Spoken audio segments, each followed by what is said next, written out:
Okay, so really quickly, I came to the office to really get thank you, Joy, for the little Bluetooth speakers that you sent over for the kids. Joy is one of the cookie community members and was like, I got something for your kids. And I am so grateful. Thank you so much. I actually have some other products in there from Jones Road Beauty for the students as well. And I'm going to keep it here. Actually, you can't even see what I'm pointing at. This bag here. I'm going to keep it here and pick it up on my way home so I could drop it off to the chef that's going to be helping me get that to the kids tomorrow. I also got the Parisa Wang bag finally delivered safely. Thank goodness. It wasn't permanently missing. You know how I am with my little taser. Also, furthermore, I just want to make sure I could fit everything in here because I'm thinking I'm going to leave this with my Bottega bag and just run around from there. I had different shoes I was going to wear for the Jill with my Jill Sonder, but I don't know. I kind of am digging my red little flippy floppies. So yeah, I think we got everything. I'll show you guys what I'm wearing. So I actually changed my look. I have on my Saint Laurent blazer, Joa Brown tank, the Frankie Shop wide leg pants with the pinstripe, and then I have on my red sandals from Anthropologie. Honestly, I feel like this is the look I'm going to get for the whole day because what I'm not going to do is wear myself out pre-New York Fashion Week anything. And I feel like I love those Jill Saunders shoes, but I'm afraid that they're going to rub as I'm walking. And we have like 10 minutes to get that cart back up to the reception area and down to 20th Street to look at this panel space. Let's go. Okay, so I'm across the street from the Raise Fashion event. The only problem is they had like a shopping event from I think 1 to 4, and now they're like processing the space for their like conversation that they're going to be having, their panel. So they're not letting anybody in. And I'm like, uh-oh, because I got to leave here by 5:30 to make the 6 p.m. dinner. But let me recap really quickly. Went to go see the space for the panel on Sunday. Why do Peer Space brands like not market themselves properly? So apparently the rate that I saw for that day, for that time, it was for one of the rooms on the whole floor, not the entire floor. So that was to my surprise. And then I'm like, yo, honestly, I don't need this right now. Like, we've been looking for a place. We haven't been lucky. Now you're telling me I finally found a legit space that is conducive for the intimate, conversation and panel. And now you're telling me it's triple the amount that I have quoted in front of all of my colleagues. Like, I look like an idiot. So then I'm like, oh, let me tell Dr. McDaniel. But I had like one backup plan, but it was a much bigger space. So I'm like, if they didn't market themselves properly for that space, then I can only imagine what would be going on with the next space if I entertained it. So then I called her. She's just an angel face. She really is. She told me we can do it. We can go ahead and do it and make sure that we have the lunch set up for them and that I can't order just salads. I got to order like real food because I'm the only rabbit. And that's fine. I'll be ordering real sandwiches. Not hummus and arugula for everyone. So I got to figure out lunch, which I think will be super easy. But everything else went smooth. But yeah, it's the same building that has Majesty's Pleasure in, which I was like, oh, okay, I know where I'm at. And yeah, so now we're here. I'm going to wait until 5. I'm going to pop in and just like see the layout so y'all could see. But then I'm going to have to like sneak out at 5:20, 5:30 so I don't miss the dinner start, because they have cocktails literally right now going on, and then they have the dinner from like 6 to 9 or 6 to 7. I just don't want to be late for it. But yeah, here we are. We're waiting for the things. I can't wait to see inside. I love this area, so I'm curious to see what the building looks like on the inside. Anything in Soho, I'm just like, ooh, what does it look like for real, for real? Okay, and it's down the street from like Rick Owens and stuff. But yeah, all right. If we get in, I'll show y'all.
Oh, sorry. Talk about something that I find so fascinating in my reporting all the time, which is how do emerging designers turn cultural capital, that's the buzz, the creativity, the visibility, if you will, into actual long-term business success.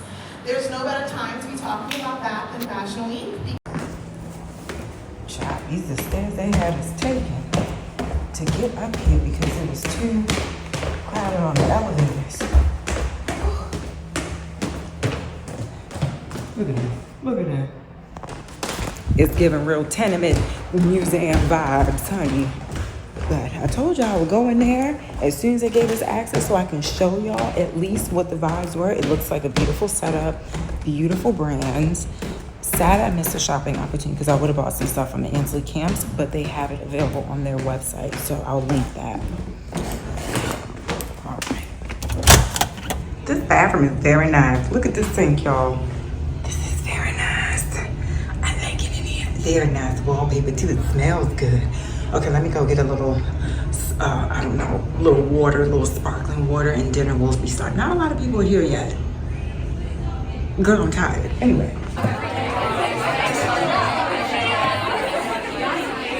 Brought me the biggest joy. So I started with one design in Chelsea Market, like showed in Chelsea Market, and that with one simple belief that women deserve more. And never thought that one day it would grow into something that I'm proud to share with women everywhere, like you guys, the wonderful ladies. And there's so many of you guys, you know, was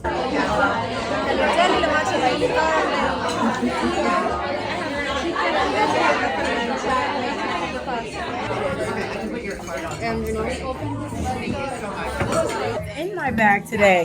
Wait, let me know if this is like on brand. This is kind of funny. I have a burn bug. I love that. Is that good? All my notes are in there. I got a little taser in there if I needed it. You New York is crazy. I always have.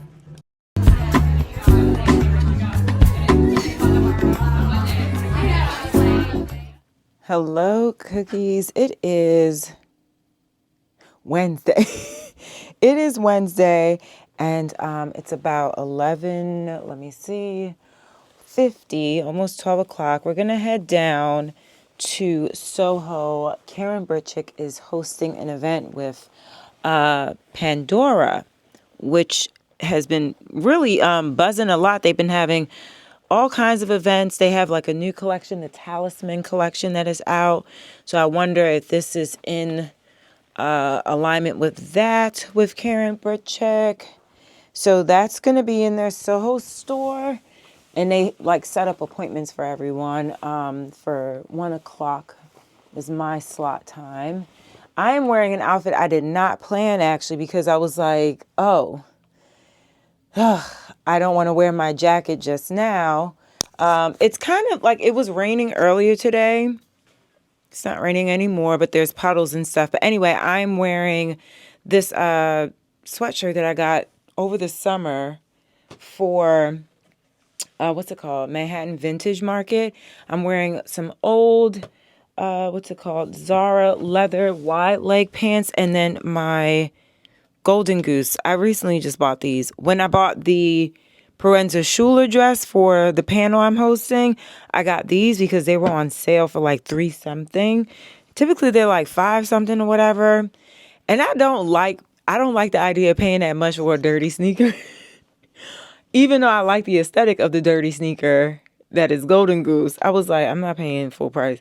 So got that. And then I was thinking, should I rock this bag? Honestly, I could rock whatever bag. Like I'm wearing feathers. It doesn't matter. Like once you put on a set of feathers, like it's done, you know. But yeah, I'm a little like, I've been feeling like something's trying to get me with a cold. I had some soup last night when I got home and that made me feel better. But like, I just feel like this haziness. And I don't know if it's because last night I was talking really loudly across the table to some of my new friends. Hey, Annie, if you're watching. I don't know if it was because I was like yelling, and I don't typically yell a lot. I use my indoor voice 24/7, even if we're outside. I think it's rude to use outdoor voices all the time. That's why y'all can't hear me sometimes on my vlogs, because I actually talk really low.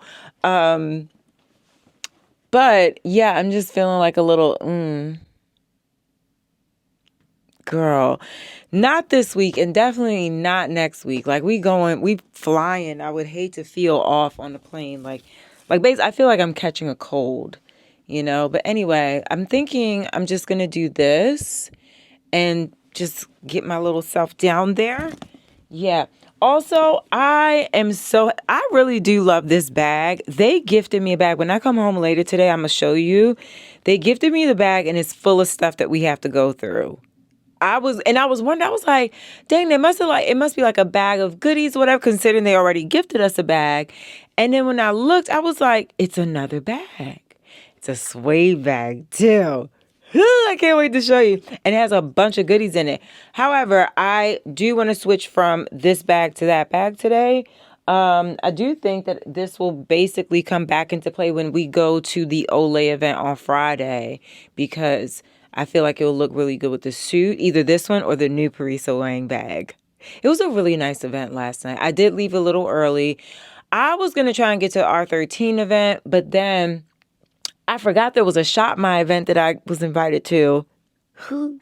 And then I realized I had to drop off the stuff to the chef for the welcome bags today, and it was getting late. So I just didn't want, it was just too much. I was a little stressed out about all that. But anyway, yeah, got home, had some chicken noodle soup from the Puerto Rican spot. Carlos got it for me, and then went to bed and like, not slept in, but I woke up a little later than normal. Immediately, I had a phone call with a colleague about work stuff. The kids are traveling with the leadership team up here to New York. One of the students is flying from Washington State as we speak. So like everyone's getting in. I'm not seeing everybody until tomorrow. So while it's exciting that they're traveling today, I don't get to see them. I gotta wait till tomorrow.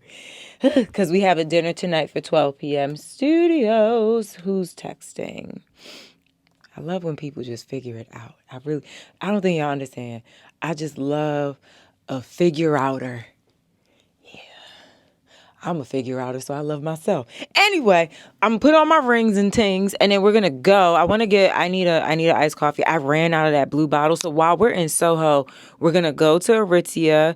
I want this like a 90s-esque mini dress, like a tube dress to go under the jacket that I'm wearing tonight. If I don't decide to go with the shorts, which I think might be a little bit more iconic. We'll get a mini dress just in case because it is a good to have and it's an easy pickup. It's not expensive. And we're going to get some more pods. That blue bottle, even though it makes me jittery like Kramer on Seinfeld, I love it. I need it. And I ran out yesterday. Ugh. All right, let's go.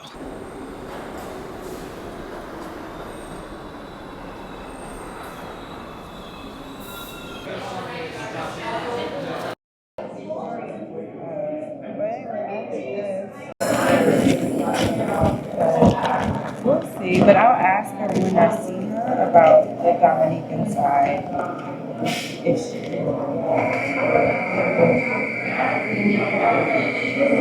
I don't remember everything.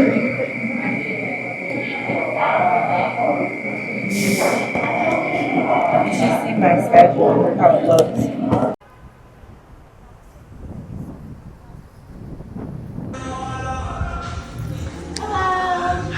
Hey, ooh, so nice. Hi, I'm Nyfw from Pandora. Hi, I'm Carolyn. Nice Carolyn, to nice to meet you. Hi, thank you for having me. I love her top. Hi, thank you. You look fab. Oh, it looks fab. Oh my God. Okay, y'all know how I feel about marble. I saw this in the bathroom. Look at this. What does this do? Does this push? It's a drawer. Okay, I'm gonna go back out and sit down.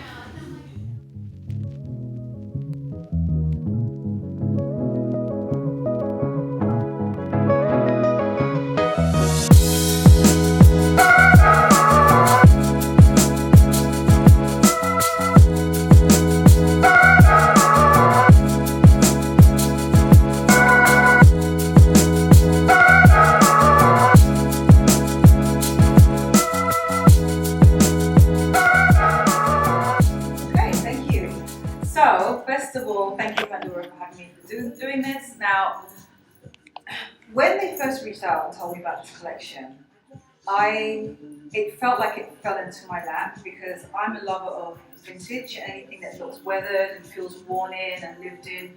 Because I grew up in London and I used to go shopping in flea markets with my mum. And we always looked for things that looked like that. So when I heard about this collection, and like the colour was saying, it's very like worn in, it has a lived in, weathered, textured look to it.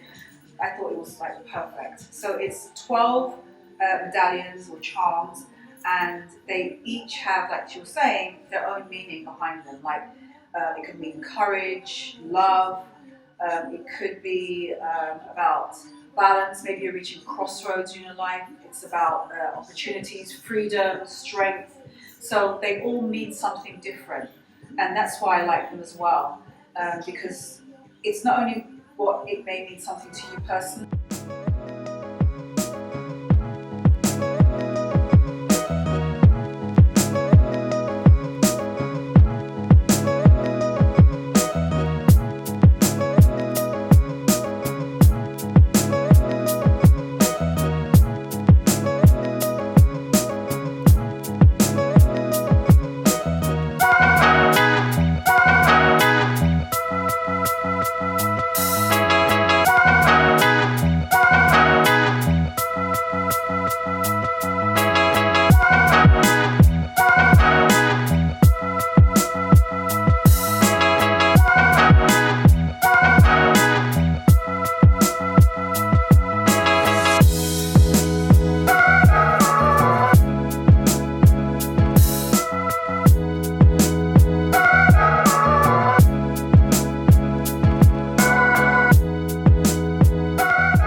Look at the, oh my God. My sissy. Hi, oh my God. I love y'all. Let me put the shit down, child. I think I need you right in front of this black. Okay, what am I Wait, doing? let's get Walking you. Zippity yeah.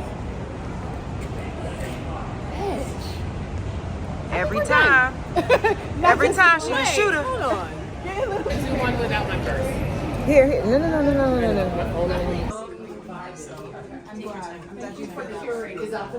Yeah, you're taking elevator.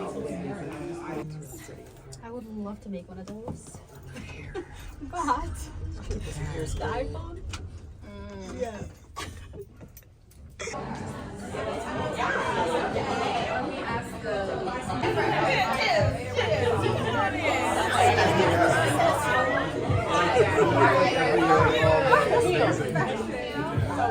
Stop! No, go on. Listen, we're at my favorite fashion week event. How do you feel? Yeah.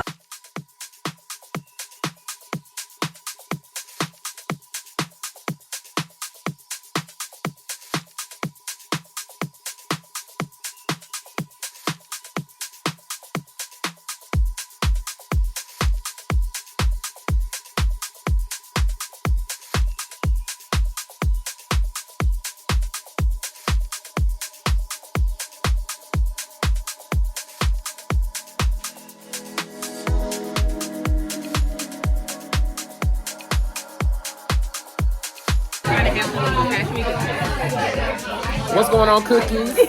What's going on, cookies? Pull out them cookies. Come on, cookies. You see, I got this shoulder. You see, I got this shoulder out. Shoulder out. Hold on. Come on. Let me give it. Hold on. Go ahead. Pull it down. There we go.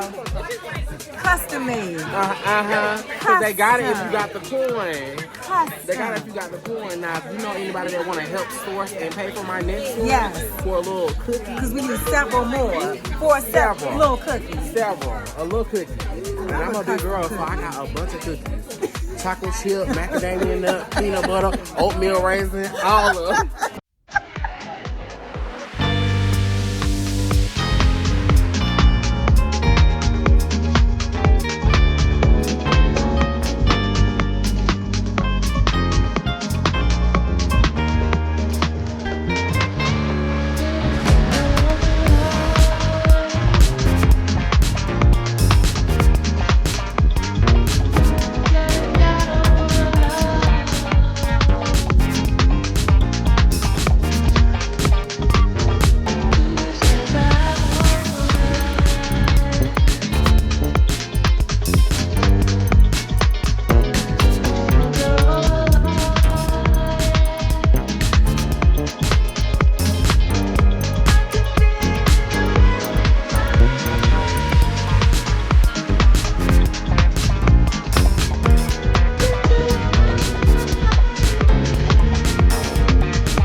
Oh yeah.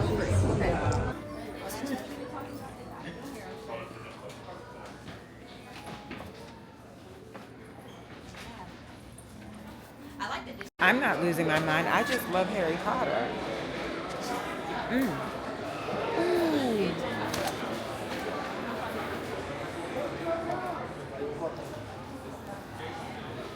I like your hair, good top. Thank you. I like your eyes too. Yeah, it's so cute. You are the littlest one, Tanya. All the fashion girls. Yeah, I love it. Look at Chanel, y'all. I can't. You're in the right city. I know. I love that. So cute. I had to get dressed for y'all. Oh my God! But look, I love Annabelle's look because look, it's like my uncle came through with a look. Look at it. Look at the sneakers. And then with her Hawaiian top with you are giving the cute tourist. I was just like, can you tell what Really though, right? But you it was not like a song. be careful with crossing the street. I took your job. My safety patrol dog. Your safety patrol. Were you a safety patrol? Yes. I was like, I want my safety patrol. I was in safety patrol. Yeah, safety patrol.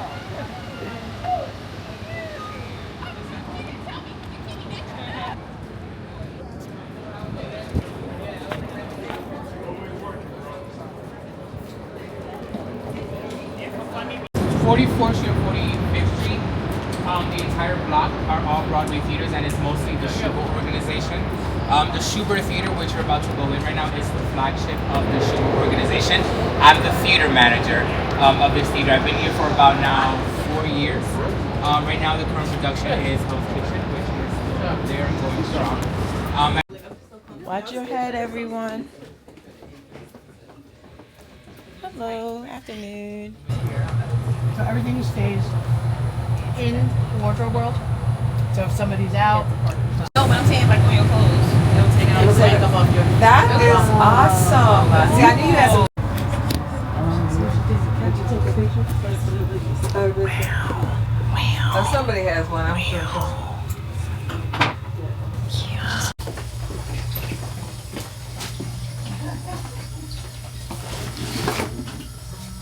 Sorry. It's okay. Watch your step. This is all sound down here. Behind you on this side. So usually when we don't have a show occupying the theater, this is all empty. Oh, that's so funny. What's in there? That's where they're playing keys and other things for the show. They are actually downstairs. Wow.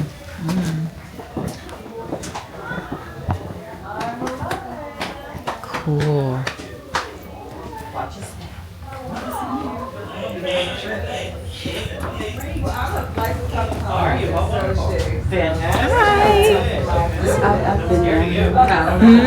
I was letting Dr. Thornhill go. Welcome everybody, how's it going? Most welcome.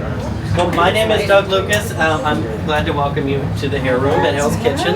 I run the hair and makeup department here at the show. I've been here for about 6 months. I came in right after the first year of the run, and my job involves supervising the 3 other fabulous hairstylists in the show. Busy. I work about 45 hours a week, as does everyone in the hair room here. It's a long, exhausting job. Now, there are a lot of shows with your skin, and we use hairpins. I'll show you. We use hairpins. If you can imagine this on someone's head, her ear would be right here where this is blank. We would go in right here, and she'd be wearing a wig cap that would end along here, and that would tuck right in. And that would, a series of those along would keep this flat to her skin so that it's not visible. We also use, depending on the skin tone of the actor, I'll pick up this whole tray here. You'll see in the center all these little markers in brown tones. Yeah, all these earth tones of markers, beautiful, beautiful shades. These coordinate with each actor. There's actually a and I very much didn't come from here. I was born in Georgia, and we moved all up and down the eastern seaboard. By the time I was in high school, trying to figure out what I was going to do, I did live in Georgia again at that point, and Broadway was a long way away. So I was always online watching, videos of Backstage on Broadway, stuff like that, and I couldn't get here, And we did one field trip when I was in high school. I was like, okay, this is it. I've got to do it. I've got to do it. And, lucky things happen. I did hustle. I did work hard, but luck is definitely part of it. They always say you got to be at the right place at the right time. And all that means is you got to show up at a lot of places, a lot of times. And every time you do, you got to be ready. And so the good thing that happened was I took an artistic interest, and I'm sorry.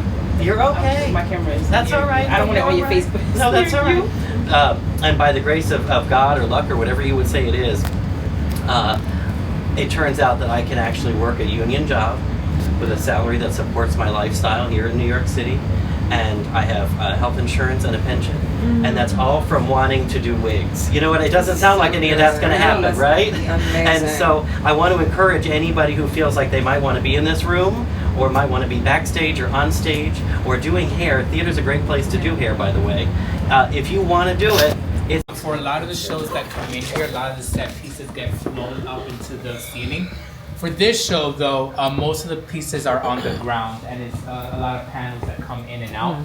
Behind you over here, we have a lot of props that they use in the show, like a fake bacon and cheese, fake pizza, the book bag, Swedish fish. You can see a lot of buckets, sticks and buckets in the show. You see here. On this side over here, there's a lot. It's very cold in here. A lot of most Broadway theaters, especially here at the Shoe, actually shut down. Okay. There is the orchestra pit, to my knowledge, would start right here, Okay. and then it'll go out. We removed the first 2 rows, and then it extends. Yes. But because of the automation, it's actually closed. So there's see. nothing, you can't even like open the door to get it. Yeah. Wow. Built in 1913 is when it opened. So the Schubert brothers, they dedicated to their brother Sam Schubert, who actually tragically died in a train accident. So this is one of the theaters that they dedicated to. So it's pretty kind of cool to be here in this building now, as an Afro-Latino, to be in charge of it and to be here, especially for this amazing show. It's pretty cool, pretty awesome. You know? Okay, I have one question. All the questions, we got all the time. It's not about this show, but it's about that box right there. Yeah. So I went to Hamilton and I was sitting right there. Did they see me? She said, "She can see me." I was like, "Hi." So the box seats, you will definitely be seen. Oh. So box seats were actually, back in the day, it was so that you can be seen. It wasn't like, it's not, you were not there to see the show, you were there to be seen. Oh, really? I wanted, yeah. I was waving at them and stuff. I was like, They "They see definitely me." can Oh. see you. Even with the lights, to my knowledge, the box seats and like the first few rows, the actors can't see you I see. for sure. Okay, Yeah, good. yeah. Okay, good. But for some of the shows, what sucks is that the box seats are always. So I don't know the budget, but for every show is covering the dancer. But then I fell into management, and now I'm just like, ain't nobody gonna take this with me. So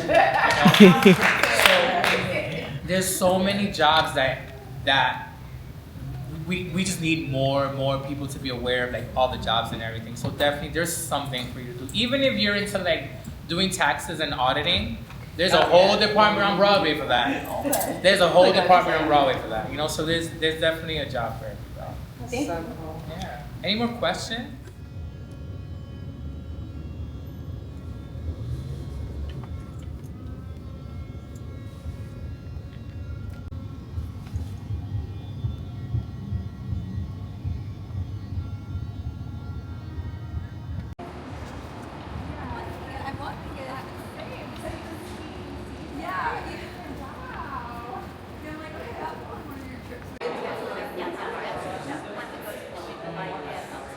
To the impetus of the show and the vibrancy of the show. So actually you can come a little bit forward so that you can and this is actually a wonderful view. So this is a work by Lenore Tawney, and it's called Dark River, and it is from, I think it's 1962. And as you can see, it's very tall. It's 14 feet tall. It was purchased. Happy to have you. Some are clients of ours at Loewe, some are just beautiful art lovers of the world, and we have special guests with us that I would love to introduce. We have David and Jonathan here from the David Turner Gallery, and I'd love it if you don't mind giving an introduction to yourselves and say a few words. Sure. David Weaver, I'm a partner at David's.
Tell me what's going on, honey. Alright, so we're gonna come down here. Mm-hmm. You are going to read the question. You're gonna answer true or false. If you get it correct, you get to see what's behind the mysterious mirror. These are part of those beauty trends that we were talking about. It is. I don't know none of this stuff. You know okay. that. I have faith. Snail mucin helps hydrate the skin, but it doesn't lift sagging skin. Okay, so I do believe it doesn't lift anything, but it does hydrate. So that's true. Oh, that's cute. What do I do? Is it open? Oh my gosh. Oh, I like it. I like it. Hold on. I'm partnering with Olay, and last week I got to stop by their only Olay event in Bryant Park. They had the cutest setup. I'm talking about games, trivia, and prizes, and honestly, no losers. The trivia was all about beauty myths that you see online. I don't really get caught up in those because I learned more on Olay and their science-backed products, but I still played, I won, and I actually learned a few things. Olay really welcomed all of New York, and I love that for us. I even lost a round, but still walked away with some new tips, and I had the best time hanging with the Olay girlies. They even gave us a little photo moment, but I couldn't wait to get home and try one of the products they sent us with. The Regenerist Micro Sculpting Cream. This cream helps regenerate skin cells to hydrate, firm, and visibly lift. I tried it myself and felt that little tingle and lift right away. So for me, I'll always err on the side of proven science, and that's only Olay.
Wow, I had been talking for like, I don't know how long, and it wasn't recording.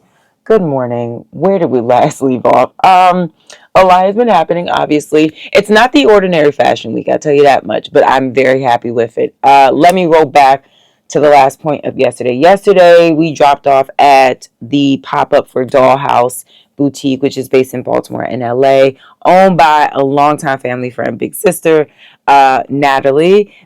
She was one of my dad's like first models. So that's like our connection. She knew me since I was a baby.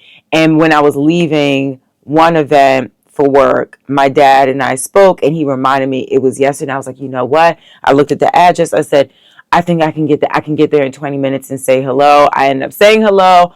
I bought a whole ragdoll custom piece that she made. Love this. Isn't it stunning? Okay, got that. And then came home, wrapped up some work. Before all that, we started the morning at the MOMA. So Jerry Bergdorf had invited me to tag along with the Loewe team to see this, to have a guided tour. Basically, there's an exhibit at the MoMA where it is focusing on amazing textile artisans that were like so under the radar, obviously, during their time. One, for being textile artists, and also two, some of them were not American. They were Jewish, women, mixture, Black. So it's like very cool to see. I love textiles. The wrap up of the tour was stunning. A lot of inspo for nail art, by the way. Just saying. Also met a cookie named Larissa. That was really dope. We got to talk. And she helped me take a picture in front of one of the art pieces. I never slow down enough to ask someone to take my picture at these things. One, because I'm a little like shy and embarrassed about it. Two, because I just be in a moment for real. Like I really be in a moment. And then like when I think of it, like I'm like, let's go. You know, so I just don't get to it. So I appreciate that. If you're watching, Larissa, it was nice meeting you. Thank you for helping me with the photo. That was really nice of you. Thank you. And you're fly, honey. Okay. Anyway, before and then after that, we went to Olay for Bryant Park. That was a job for me. I had 3 pieces of content that I had to roll out for them. One was like showing that I got an invite to go to Bryant Park that day, or today. It's going on today, is Saturday. And then I also had to go to the event and show a highlight from the event. And then I also have to submit one more piece of content, which I will be doing. I think I have it slated on my schedule for tomorrow, but we're going to be basically showing a little bit more of highlights from the event, and then me using one of 5 of these amazing products that they said. I want to try the sculpting one that they have in this bag, but we have to highlight one product. Anyway, before that, what day was that? Thursday, I finally got to meet the kiddies. I took y'all along with me for that. I did start off the morning with a brand collection preview for Sloan. That was really dope. Really nice at the Ritz-Carlton and Nomad, which was literally like near everything we were doing with the kids. And I was waiting for them to come in from New Jersey, where they're staying at their Airbnb, and finally got to meet them. We met them up in Zara, and it was so surreal meeting them in real life. Like, they're much taller than I thought they were going to be. Much taller, first of all. But the same energy, spirit, love. I was really like in awe of them. We went around, we walked to lunch and passed by the Harry Potter store. Some of them wanted to go in. It was funny because some of the folks on the leadership team were like, that's witchcraft. I'm not going in there. It's just a movie. I love Harry Potter. And I'd never been in the Harry Potter store. And I was like, oh my God, I have a reason to go in now. And I went in. Child, I bought. So the very first movie, I read the books when I was young. Like, I'm part of the generation that was growing up when Harry Potter came out. So in the first movie, if you're into it, you know that there are like these things that Harry buys him and his friend Ron, which are candy, but like this is a chocolate frog, but in the movie the frog actually like jumps out the box. And then there's like a card in there of a famous wizard or something. And then this, like, their jelly beans are supposed to be every flavor. When they mean every flavor, they mean every flavor, like earwax flavor and stuff like that. I was like, that is so great. They made the jelly beans. So it's just like very nostalgic. Then I saw this, but I just like the thought of the caramel cobwebs. So I just bought that. I like sweets, okay? So we got that. And I really enjoyed the kids. Some of the kids got the wands. It honestly, I understand some people might really think it's a whole evil thing. Honestly, I don't think it's that big of a deal. It is a movie. It is a storybook. And honestly, I think if they're reading 500 pages of a book and really getting involved in like following along to a story, can't we just be happy that they're reading something, like, and then making their own observations and perspectives off of it? I don't know. I just don't think it's that serious. I get it for some people though, but like, it was cool. And then we went to lunch. I stepped out really quickly to get my laptop from the office, and then came back, met one of my older students, Chanel. That was so cool. I finally got to meet her. We talked a lot before then. So it was just really nice. And then we went to Hell's Kitchen, the theater, the Super Theater, and we toured the Backstage. And that was one of my favorite moments, honestly, guys, because you know, the whole purpose of the program is for them to be exposed to different potential opportunities and realities, you know, different roles in creative fields, what exists out there, what it looks like. And really the guy, I think his name was Doug, who oversaw the wigs department, hair and wigs, he spoke life into them. And he was like, when I was in middle school, like, it was a trip like this that changed the course of my life. I live comfortably. I'm taken care of. I'm in a union. I have benefits, like, and I have fun every day of my job. It is such a blast being in this role. And it was just like, it's moments like even the theater manager, you know, went from acting to dancing to managing the theater back of house and front of house. And he said he wouldn't change it for the world. He was like, no one's getting my job. Like, the connection to their roles and all that, it really stuck with a lot of the kids. Our young boy Dayton, he's just like, when is this over? I'm tired. But we're going to tap into something that he likes. I'm sure of it. And I think that, you know, some of the girls, I noticed one of the children like sitting there kind of taking it all in and tearing up. And I was like, don't you get me started. Don't, like, I knew it was amazing. And one of the leadership members, Lisa Chambers, she put that together. Like, her nephew has a connection to the theater and got us in touch. And I spoke to him about like potentially doing this tour, and it's because of her. So thank you, Miss Lisa. Because them kids, you had me crying and these kids crying too. And they also made a point of contact where like they wanted to network with someone, which was part of their assignment. I'm like, y'all gotta leave here with a couple of contacts for mentorship or just like peers, you know. Don't be shy. Introduce yourself, you know. So success on those things. And then there was like a thing where we were supposed to see like a presentation for a couple designers, and it did not work out. And when we got there, it was locked out basically. And then also they had open bar that wasn't discussed. We can't have kids at an open bar event kind of thing. So it was just like not really my favorite moment because they saw it was a fashion week thing. They were really excited, like the bus passed by, and then I had to deliver the bad news that they weren't going to be able to go inside. And that honestly, it really made me upset. But today they are going to be working back of house, side of house, really is outside of house show with several designers, and they're going to be working with the crew, putting things together, helping people get dressed, all the things with Marcus Meets Malcolm, not-for-profit in Harlem. They're going to be shutting down 120th and Lenox to put on this full-on fashion week presentation with new up-and-coming designers. Okay, so I'm very excited for that experience for them. Where's my phone? Oh, over here. And what else? I don't even know what else. We went to Janae's thing. That was a lot of fun. Yo, we were cutting up. We was cutting up in that party. We was cutting up. Casa de Cruz, great food. It was a little slow with the service, but honestly, I wasn't mad at that because I felt like we had a lot of time to like talk and connect with people. Why did Jackie Anna come in? If you know Jackie Anna, you know Jackie Anna. She's like paved the way for all black beauty fashion creators, okay? She came in. She literally said, she was like, oh my God, I love your YouTube. I was like, you watch my YouTube? She watches my YouTube. She watches my YouTube. I was flabbergasted. My flabbers were gasted, okay?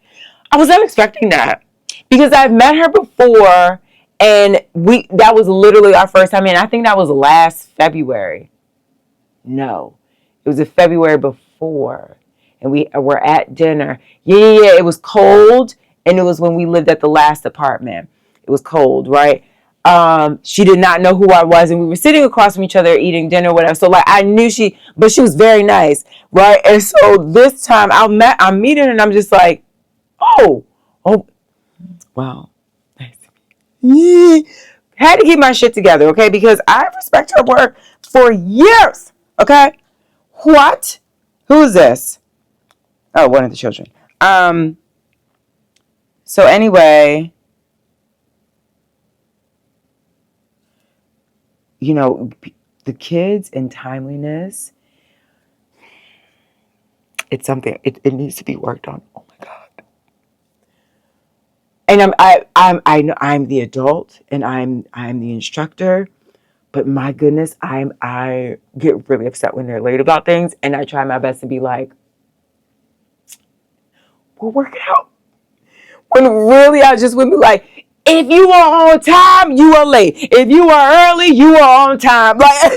Like the great mentor of mine that we had at Bragg, J.J. Thomas, Mr. J.J. Thomas, may he rest in peace. He taught us that, and from then I was never late again. So I will be having that kind of conversation today. But my goodness, they've had the schedule. They see the schedule. The things are happening. They're still late. And now I'm hours late. Not just a little late. Hours. Child boo. Anyway, so there we go. What else, y'all? Went to Janae's event. 12 p.m. Studios. Joss and Janae's event. Oh, we went to Pandora with Karen Britchick. That was dope. Yo, I got so much jewelry. So much jewelry. The talisman collection, very cute. I feel like I need way more talisman pendants. I need a lot more. What else happened? But that was so cool because like just seeing her in that space and like teaching us like how to style all this stuff and how she did it. I think she was really great at product teaching and making it really easygoing and flowing. It was really cool to like hear her in her, like see her in her element. That was really cool. I love Karen. Another one who's paved the way, and I watched very carefully and was just like, this is exactly how I like things. She's a really great inspiration point for me. And just a really nice person too. She's always been so lovely and sweet to me. Like she sees, okay, love Karen. And Michael, he was there too. I love seeing them together. I'll be like, hi, Michael. Like, I think I try to keep calm when I see him because he's very chill. So I don't want to like overwhelm him, but like I get very excited. Because when he put on his wide leg pants and his Dior sling, I'll be like, I want that outfit. Michael done made me want to go shopping. This is ridiculous. Like, both of them, I don't have enough money. Like, this is ridiculous. Not right now. I like to speak money into my existence. I never like to say that I am not at a certain level. I would like to say I'm going to get to that level right now. We're just going to pause and table this because I'm going to get there. Don't you worry. So anyway, that's why I talk like that. What else? We went to Aritzia. I bought some dresses just to wear underneath that Christopher John Rogers coat. Listen, y'all saw the things. We was outside, okay? We've been outside, and today I'm going to do I honestly have been really annoyed with myself because my hair, I did not mean to be wearing my hair in a bun for all these days. I have been meaning to do my hair and have it like, Farrah Fawcett, 1970s, whatever, flip it. But my God, the schedule. And just kind of like, I'm realizing there were certain things like I had to kind of leave earlier for or do certain things, or I had to like stay behind and do other components for the program because a lot of things are still last minute moving parts. And I just did not have the time. It's fine. I feel like, yes, it's a clean look, but I also feel like sometimes I feel a little homey when I wear my hair like this days and days in a row with like certain outfits. It just wasn't what I envisioned. But let me tell you, I also don't care even because like I've been saying, this is a very different fashion week. I'm not running around the same way that I was last fashion week, which was really fun. I actually really liked my February fashion week. I'm looking forward to the next one. But it's just like I have not had the time to do this. So we're going to do it now. What time is it? It's 9:22. I need to be in Harlem at 2:30 before everyone gets there to talk to Miss Tressie, who oversees the not-for-profit and the block, and to just make sure I have all my ducks in a row about where everyone's going to be placed for today. But yeah, so that's that. So we're about to do my hair. I have my iced coffee chilling in the freezer. I haven't even had that coffee. I haven't had coffee at home in like 4 days, okay?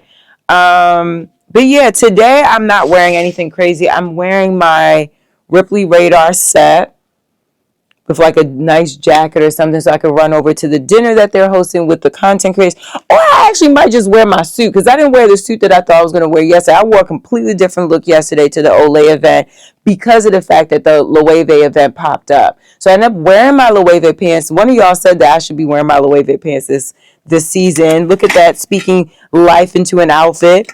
Okay, speaking an outfit to an existence. So I had this Sunder-based suit. I probably wore this suit every fashion week. I don't care.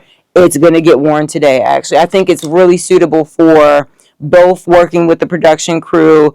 It's really durable, this suit. And then running over to the creator dinner to greet everyone and say hello. And then I could wear sneakers with it. And it'll still look fly. But the hair going to be done today. So anyway, let me go check on my little iced coffee. I'm going to clean up because it is a wreck. It is a mess in here. Like literally, Not on this floor. I'll show you the floor. It's like nothing there. But like I was doing my content here. I have the plinth from the living room here. I have my let me show you. I have the head on this thing has been pile of clothes in this chair, and then you can see all the makeup. It's just a mess. So I'm gonna quickly pick all of this up, put it away, prep a crossbody bag that I don't know what bag I'm wearing today, but make sure like it's crossbody so it's close to my chest the whole time and I can reach for whatever. And then I didn't mean to get up in your face like that, my bad. I ain't brushed my teeth, but it's great. Can't smell it. Sorry though. It's inappropriate, isn't it? I'm sorry. Okay, but we're gonna go. We're gonna get moving. I don't need to show you how I do my hair. I showed y'all how I do my hair before. I mean, if you want a whole video for that, you let me know, but I don't think it's necessary. But you can let me know if you want one. I'll do one separately. Again, if I didn't make it before. I think I made it before. I'll talk to y'all later because I'm rambling. Bye.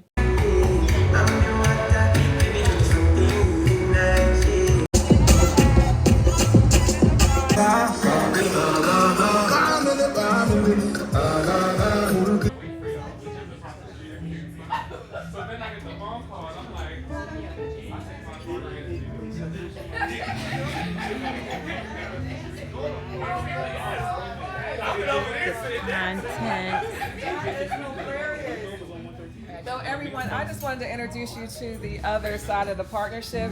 This is Sixto Cancel, and he is my little brother. So he allows me to say that. But he runs. He's the CEO of Think of Us. So these are folks who want to come and learn about Kinspire. So. Well, it's just such an appreciation. We appreciate y'all very much being here. And he just came from Indiana speaking, and now he's like, he said, I have to be here. So yeah, there was no way else to miss it. So he has an amazing story. So look up Think of Us in terms of what Sixto's about, and he's coming together with the young people. So what happened was I said, I have this idea, Sixto. And he said, okay, let's make it happen. So you have to have somebody as crazy as you to say, let's do this. And then we said to Carolyn, okay, join us. So the three of us, we got together and just said, okay, we made this happen. So this is going to do what is beautiful. I'm just put the wispies. There's a lot of wispies. When I got to the thing over there, I said, we got to get to work with the kids. I said, y'all better bust a move. And foster care youth into a comprehensive experience culminating here during New York Fashion Week. This program inspires youth.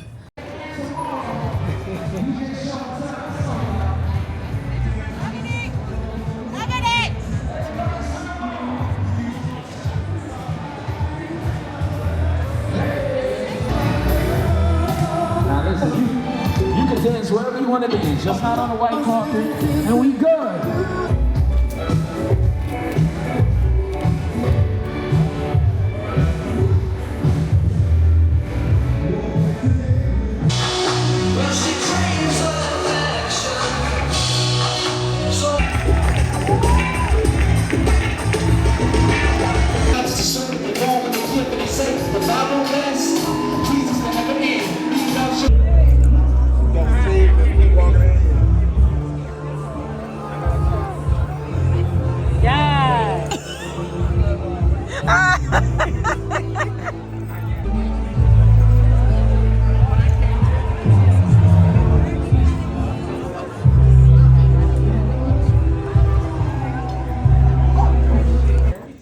It's a talent. This is happening way too quick to be dementia, you know what I mean?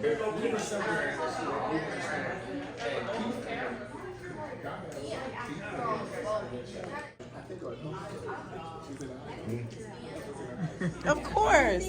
Yes. I'm about to do a walkthrough. I'm taking a macaron.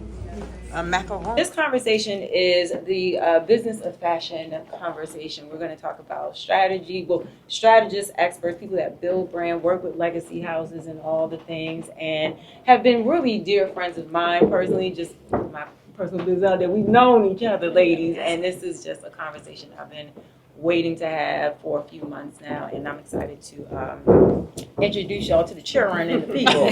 So our first panelist, and I'll be reading my notes because I want to get these things right for my ladies. The first panelist is Nikita St. John, dear friend of mine. She is a powerhouse in merchandising and logistics with a deep understanding of how fashion actually makes it from idea store shelves, and is a VP DMM of merchandising for junior sportswear at DD's Discounts, also known as Ross Stores, a division of Ross Stores. Nikita St. John oversees product assortments that reach consumers on a national scale, okay, big time over here.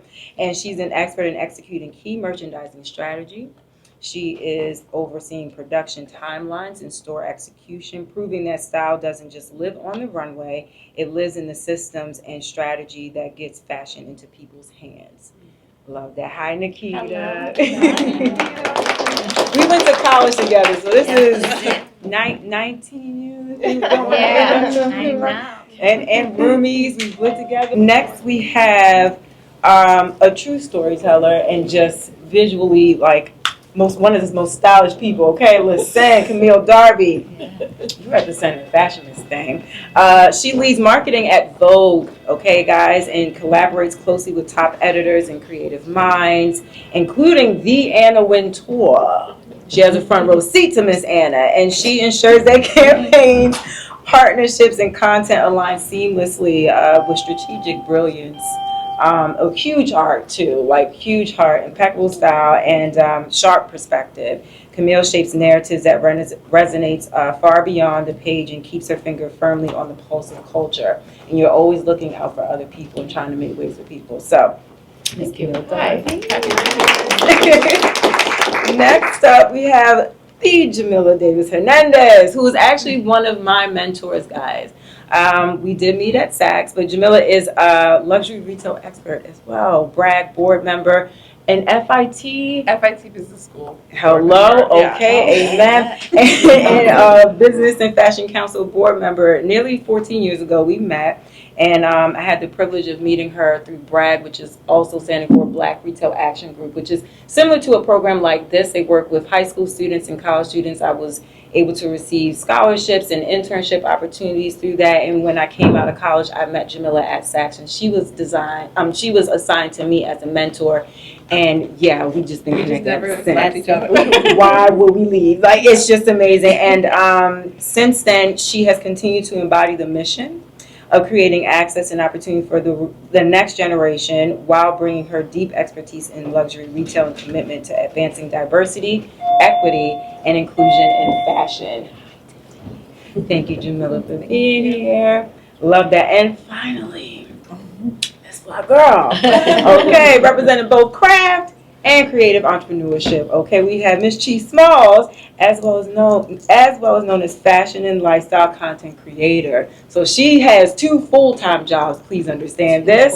Okay, Chi shares her unique perspective with audiences also while serving in product development for Coach and Coachtopia. And she oversees the journey of new collections from concept, so from design and actual execution. And at one of the most iconic American legacy houses, fashion houses there, your work is proof that creativity, strategy, and collaboration can coexist, and that you can thrive as a content creator and a leader in this industry. Hello, Chi. Thank you for being here.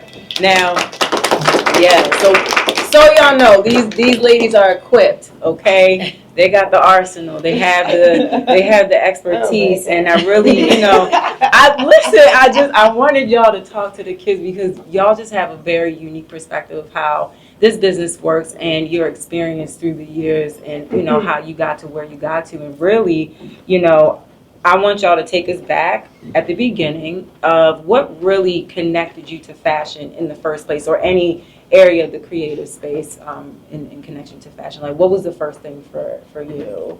Camille, you wanna? Yeah, well, I'm from Jamaica, and my parents are the type of people that are like, don't go outside and embarrass us. So,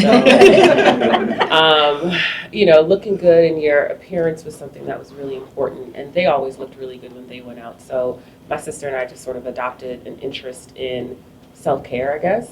how we put things together. It connects with Yeah. their interests. So I love that is actually part of your journey. I knew y'all with the people. Okay, what about you?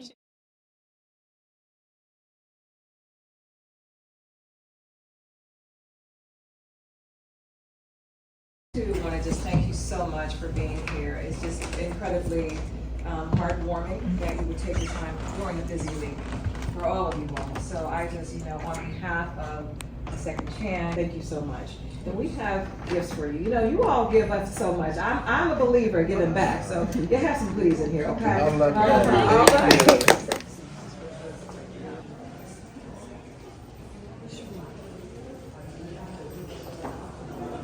Oh my God. Really talked to me and made it a focal point. Curator of this exhibition, Superfine, Tailoring Black Style. And I am also, in addition to my real job is as a professor of Africana Studies at Barnard College, Columbia University here in the city. Many of you know that this exhibition is based on a book that I wrote about 15 years ago. And, but the book and the exhibition are not the same thing.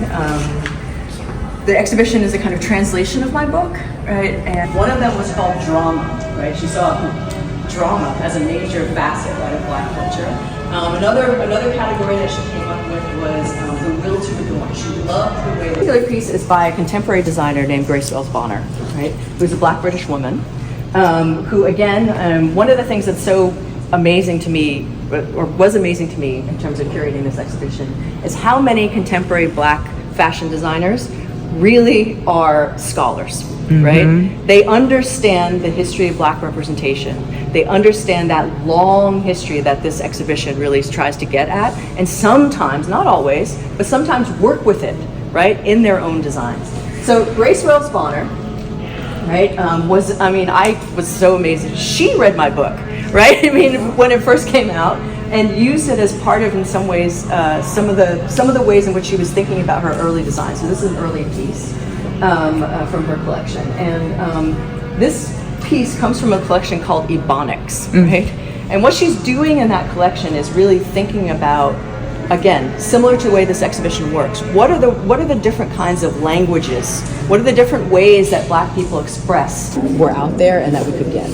Right, because it felt like it was really, really important to us to see what we could find, right? Because there isn't that much, right? It seemed really important. Like, I'm a historian, I'm a cultural historian, so it was really, really important for me to figure out, like, to show people that this story, right, begins, in the 17th century.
to you. Happy birthday to you. Okay. Happy birthday, dear Billy. He calls me Billy, y'all. Happy birthday to you. Cumpleaños feliz. Te deseamos a ti. Cumpleaños felices. Te deseamos a ti. Happy birthday to you. Happy birthday. You gotta blow out all the candles, baby. All the candles. Okay. Well, at least it's not the actual amount. No, I got it. Yeah. Okay. Yay! What's that? That's me clapping my hand. Oh, I was like, is that a tradition I don't know about? Something wrong with you. Thank you.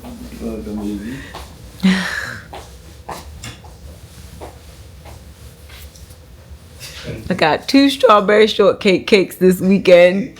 Well, it's Monday now, but I'll catch y'all up tomorrow. We're going to close it out when I catch y'all up tomorrow.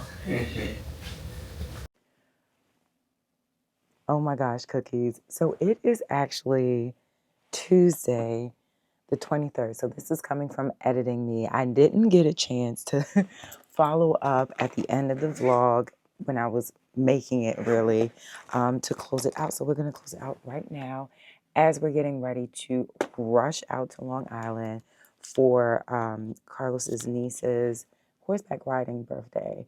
So basically where we left off, my last recap within the vlog, we left off on basically Saturday.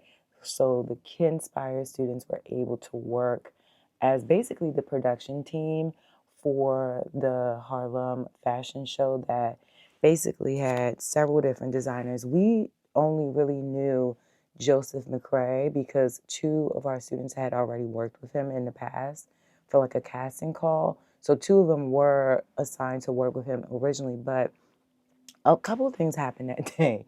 So when we first got there, the people who ran the fashion show really didn't have like too much information on what the students could do. You know, they originally had told me, oh, we'll have a ton of work.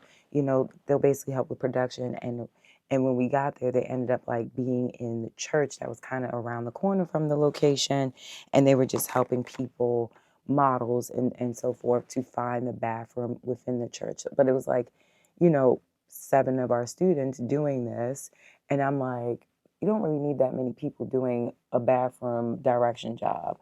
So at one point I was like kind of frustrated because I was like, you know, I wanted them to be behind the scenes working and seeing the makeup and the hairstyling and the getting dressed and the production stuff. Like I spoke to them about that and I thought we were pretty clear on ensuring that. I did notice towards the end of the experience, they had another small group of like young interns there as well that was helping with the whole thing too. But anyway, an hour goes by and I'm like trying to figure things out. And it's just me and another adult chaperone with these children on a New York City public block. And I was like, oh my God, like once they start working or doing things on the street, how are we going to manage keeping an eye on all of them? And I have to step out for something else during this time. So anyway, I noticed that the models start doing their practice walks on the runway that's not set yet, right?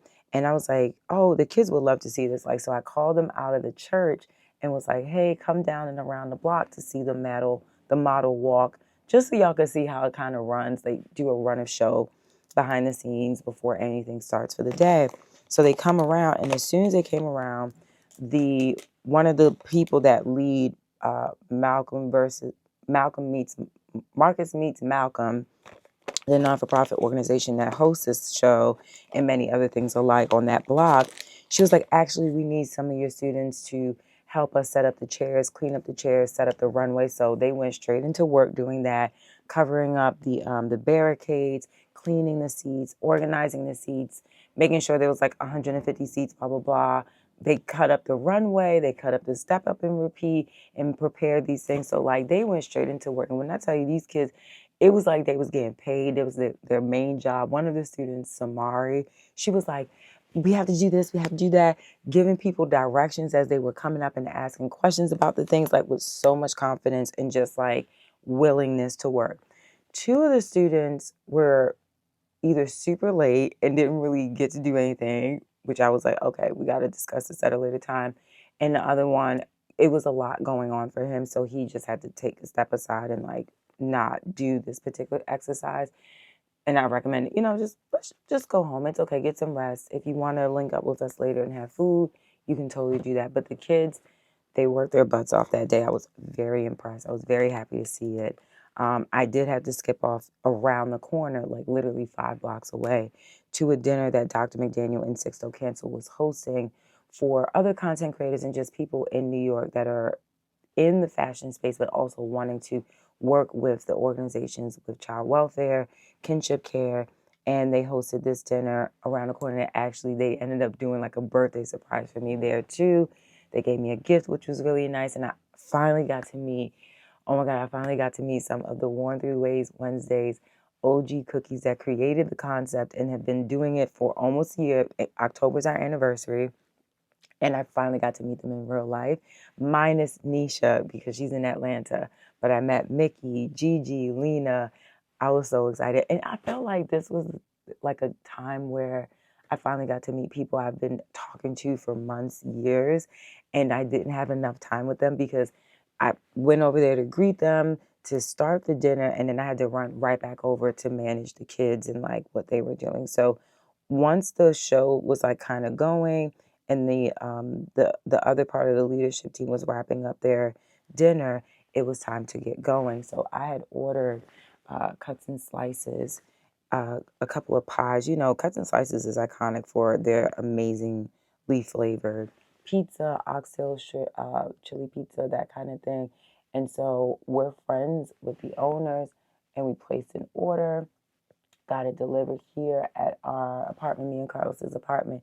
And the location in Harlem wasn't that far from where we are in the Bronx. So I had everyone bus over. And even though most of the adults had already had dinner at the content creator dinner, they still had some of the cuts and slices pizzas. But it was so wild because like the kids were so worn out and tired. They had worked, okay? So they ate a few slices. Some of them fell asleep while reading their book. They were just chatting, chilling, relaxing on the couches that we have here in the lounge. And they just enjoyed it. Everyone enjoyed their little wrap-up session. And then they went home to New Jersey. And then the next day was the day of the panel that I had been stressing over, like I had been planning that panel as far as like the content of the panel, like the questions, the people. You know, I had thought of certain people way before I met the kids. And then once I met the kids, it was confirmed like these people were the right ones that would connect to them and their individual interests in different things that they've said or want experience in or just want to know about or should be exposed to. And then some of them I added closer to the time because of the things that the kids were saying and whatnot. So it was a very curated, like I was very methodical about this. I had some of these names on, on a presentation sheet for months, you know. So this was one of those things that I was really like excited for because it was one of those things that I've been wanting to like flex my interviewing skills and ability for quite some time. I didn't love how I introduced everyone because I feel like it was too long. I should have figured out a way to shorten them. But I do think that, especially because, so I moderated the first panel, and then the night before we made a change, and Sixto Cancel was to moderate the second panel, The Art of Fashion. So I just had to let them know, like right before the last minute change, like, hey, I'm not moderating you, but he has the questions, and it will go as smooth as can be. So I finally found the Pier Space place like a couple days before they got to New York. And it was a really good space. The only thing that I would say, I wish that they were better in communicating to the members that use this space on a regular basis that it was going to be rented out that day and not to go to the floor because the open concept of the space that we use was right where the elevator entrance was, and it dinged. We also had to like manage the bell and let people in for the other floors that were part of that membership space. So it's like some of those things I kind of wish that they were a little bit more clear on, so we can have a better expectation of what to handle and what to deal with, because there was like noise interruptions, and that kind of bothered me and like was distracting to a degree. So I have not been wearing makeup for the last couple of days, and I've been loving it. I just been putting on my freckles and just like kind of managing, like evening out the hyperpigmentation here with the freckles. Babe, just let me know when you're ready, okay? All right. So anyway, everything went really smooth. We had Manja cater to us on a Sunday, which is a day that they're actually closed. Okay, someone's getting some work done. But the food was all laid out and abundant. We even had food left over for like whoever was still in the building as members and stuff like that. I noticed that the kids really enjoyed the panels, especially the art of fashion, the business of fashion panel, because obviously I was sitting right there in front of them and watching them the whole time. But they were really inquisitive, asking questions. They said that they really enjoyed the second panel too, that Sixto had moderated. I really didn't get to hear a lot of that panel because we were kind of close in time with getting out of the space. So I was kind of like focused on cleaning everything and getting out of there without them like charging us, right? They did give us some extra time, but I love the fact that everyone was able to come together, and a lot of the panelists have like lived experiences that are very similar to these kids. Now, they didn't all talk about it in depth or at all, but I think that it was good either way just to hear their story of how they got to the success that they have and how they think about things, how they process things. I think a lot of the adults also had some great takeaways that were, listening on and stuff. And I'm just so proud of my friends and just like all the things that they have been through and like came through, and how vulnerable they are with this conversation in front of these kids. And I really feel like it left a really great impact on them. And I just appreciated their time, honestly. And they were genuinely excited and so open to being there and sharing and just meeting the kids. So I appreciated that and how much they supported the initiative and the overall experience. I really did. I thought it was a beautiful panel, and I was really happy with the way it turned out. I did want to do the second panel. I'm not gonna lie, like I was really looking forward to moderating it, but it was even because Sixto has been a part of the entire programming experience as far as like the back end of things, and he wanted to be involved, and he showed up like from Indianapolis, I think he came from, for like a day or two, and left right after the panel like he was traveling. He does a lot of other things for like on the political side of things too. So because he's an advocate for child welfare. So I didn't really get a lot of time with him either. And I did not really get to listen on the panel, but the kids said that they they had grasped a lot. So we were able to close it out. Shatima shot pictures for us. She still didn't give me a price. I feel like I think she just did that out of the kindness of her heart. She really came through. She was like, I really want to do this for the kids. I love the fact that you're doing this. I want to shoot it. So she came through, shot the panels. The pictures came out great. I still need to post all the things. Like I want to create like a reel that really encapsulates like everything that happened. But the other thing, if you guys noticed, there were a lot of moments where some kids' faces were visible and some weren't. The kids that you guys can see are 18 and over.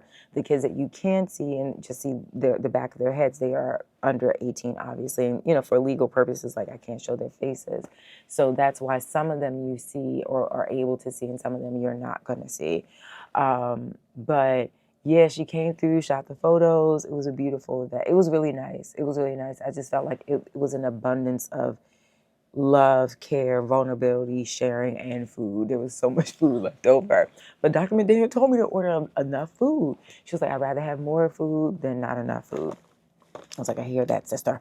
So that was successful. And then Monday came, and that was my actual birthday. And I'm not going to lie to you guys, like, I feel that I was not really in a celebratory mood this year for a couple different reasons. One, I just wanted to focus on the kids and spend my time with them. Two, I'm of a certain age where, like, I am disappointed that I'm not a mom, that I'm not in a relationship where we're married, even though, like, we did discuss that we don't really want to do the whole big wedding thing.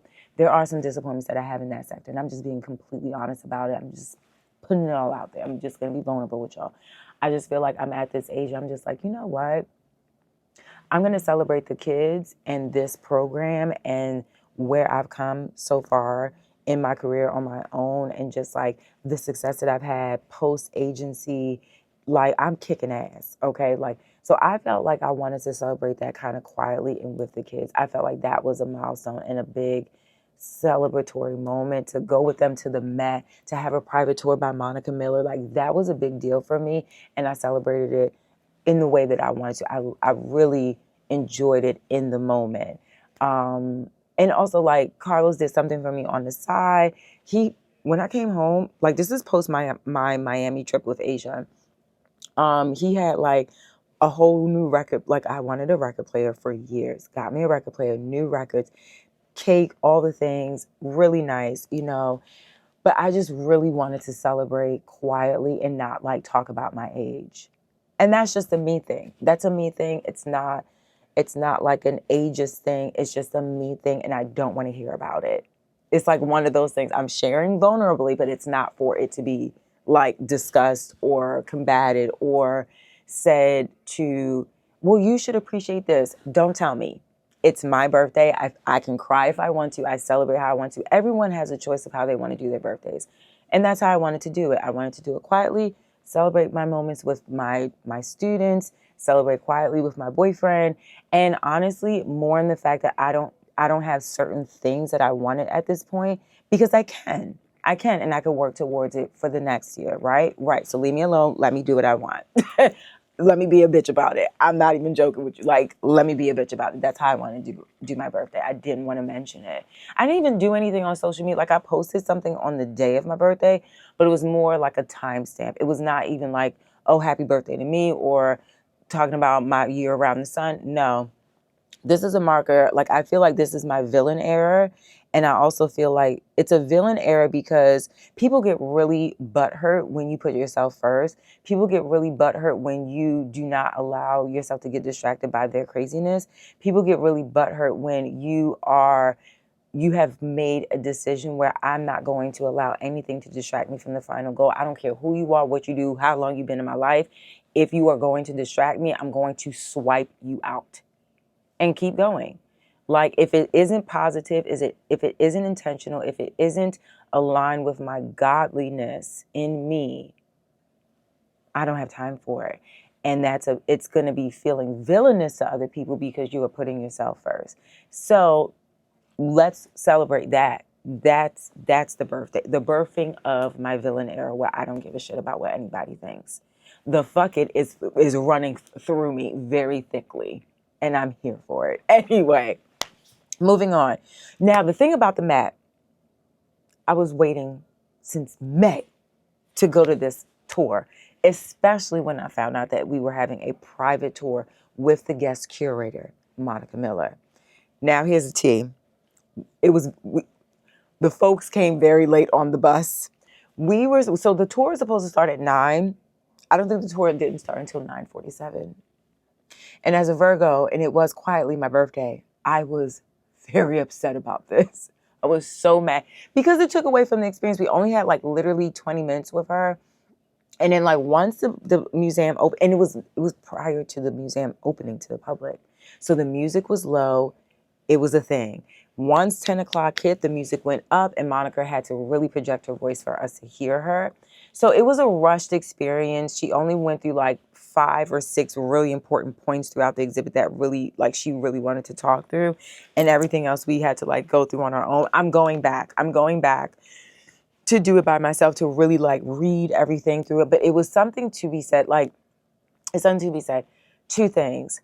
to have a private tour by the guest curator is astonishing, okay? There's information that she knows that you will not be able to pick up on a regular tour on your own. There are certain details, certain specifications, the information that she had about Frederick Douglass's sunglasses and the fact that he was the most photographed person in the 19th century. However, there are no photographs of him wearing the sunglasses that were in that case, and they were his. But it says something to his style, to his livelihood, to how important it was to be in a tailored outfit, but to have different accessories to really showcase how he felt about his fashions and how Black people showed up and how important it was for him to be photographed so people saw that Black people could be in these different settings and to be respected and all these things. There was just so much storytelling behind the pieces of the exhibit that I really wish that we were there for the full hour to really like just harness in, because y'all know I'm a fashion history crazy, but I love history of fashion, and I just love the storytelling of it all. And also, it's Black dandyism. It is the history of our people. It was so important, and I just really felt like, damn, this was that one day I was hoping that we were all on time. Really, truly. But traffic got the best of them. Timeliness just got the best of them every day. And it really showed that day. And I was just like, damn, it's okay in the long run, because the information we did get was, oh my God, priceless. Oh my goodness. Even talking about Grace Wells Bonner, the pink suit, the velvet suit, and how the seashells, I talked to y'all about this when the Met Gala was going, how seashells were a form of currency back in the day, and how Wells Bonner took the information from Monica Miller's book and really put that in through the DNA of her collection and showing value of our people and our history, and then putting it into a fashionable expression. It was just information we needed, girl. We needed the information, and I really enjoyed it. I think the kids enjoyed it too. Some of them were kind of tired and like leaning on the wall. And I was like, you don't get off that wall. Get off your phone. I was really like teacher mom mode this whole week. And then after that, they went on a boat ride. I don't do boats, y'all. I can't do boats. Sorry. I can't even do aerial yoga without getting like more sickness.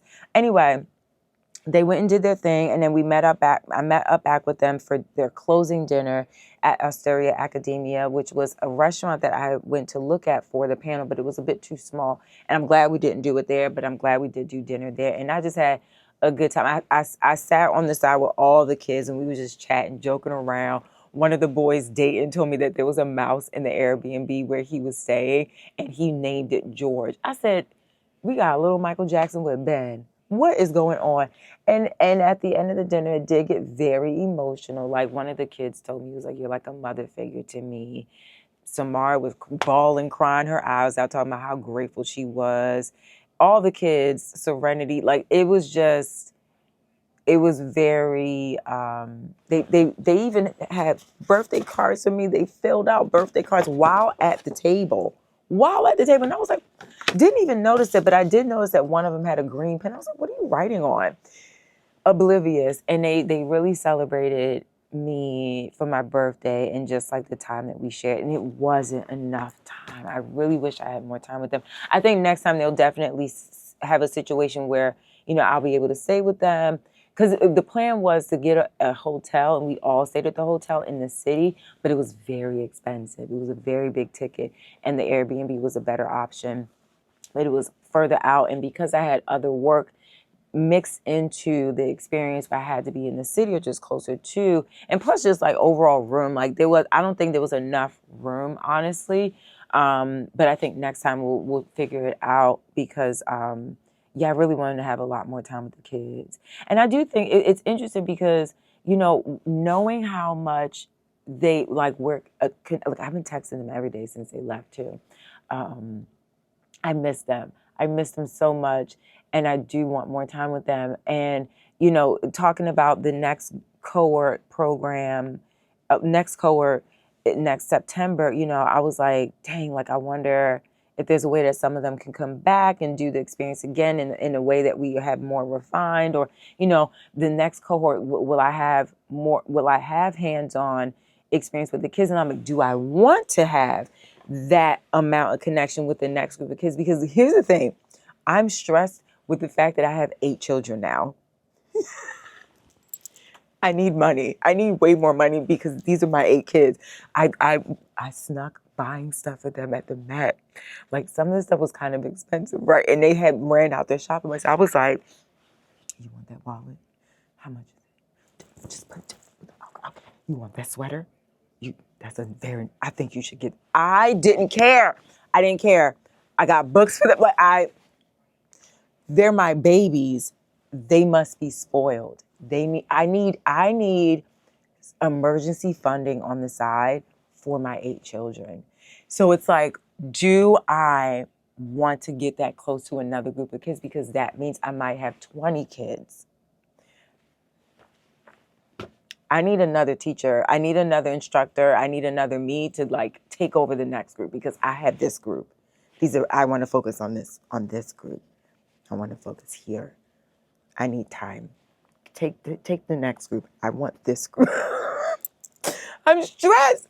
How do I take care of all my babies? So anyway, I really, it was an amazing experience working with them. And still, we have a call on Saturday. One of my kids went back to school and signed up for the theater. So proud of her. And she has so much anxiety about starting school because she's like normally homeschooled, but she's going to be doing in-person for a little while.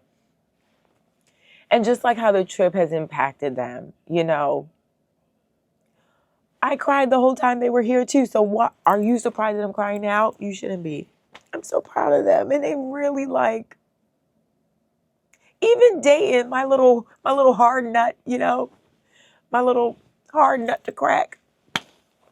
He really like opened up by the end and just, me and him been texting the most. That little boy don't sleep. And he's up late a lot. But anyway, I missed him dearly. And I didn't get enough time with them. And I feel like some of them had this trip and was just like, I want to move here. Miss Carolyn, I want to move here. One of them wants to take me out for coffee to talk about interning with me that lives here. And I'm like, oh my goodness. I'm open to it. I think we're going to do it. But we need something. We have to work on a few things. But I think they impacted me way more than I impacted them. They've left an impression on my soul, and it's a very different feeling.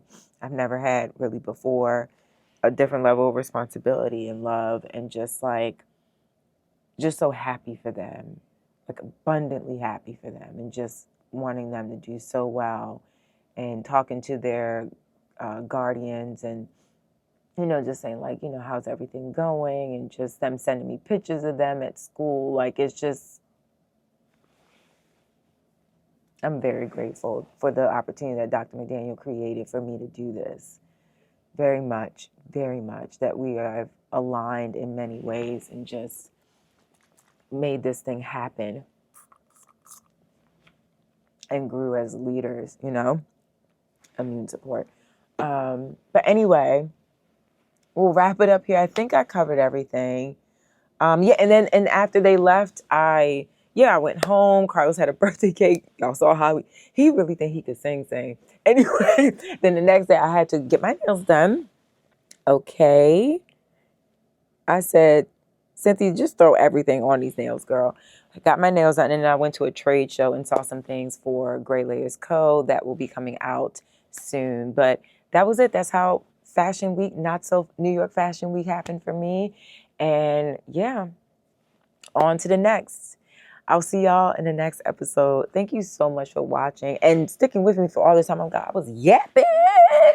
Thank you so much. I love y'all. Stay true, stay you, stay safe, and I'll see y'all in the next episode. Bye, cookies.